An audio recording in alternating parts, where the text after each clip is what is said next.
U.S. House of Representatives Republicans today are setting to introduce and vote on a bill that would make it illegal for undocumented immigrants to vote in U.S. elections, for non-citizens to vote in U.S. elections.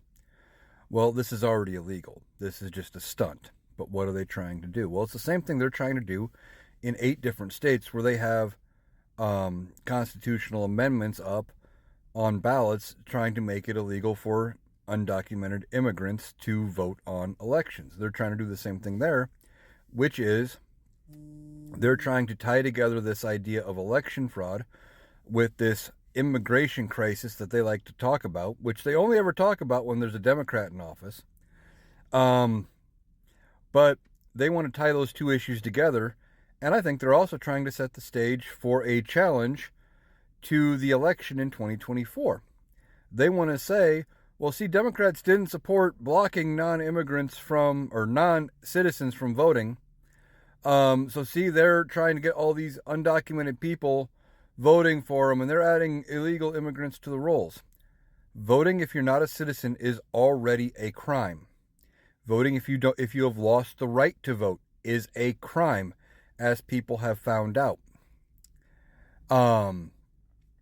Undocumented immigrants are not going to risk voting in a federal election on the off chance that they might put Joe Biden in the White House for a second term, but then risk deportation, jail time, etc. They are trying to do everything they can to stay under the radar. They don't want to be noticed. Going and trying to vote gets them noticed. They're not going to do that. Nobody's done that. And besides, it is already a crime. All the Republicans are trying to do is stir up fear and hate out of their base and whip up support, because they know they're going to need massive turnout in order to beat the Democrats this fall. They can't beat the Democrats on policy, so they have to whip up fear and create fake outrage in order to beat the Democrats. And they're also trying to set the stage for a claim of a rigged election yet again, because they don't want to accept the outcome that their ideology is just not that popular.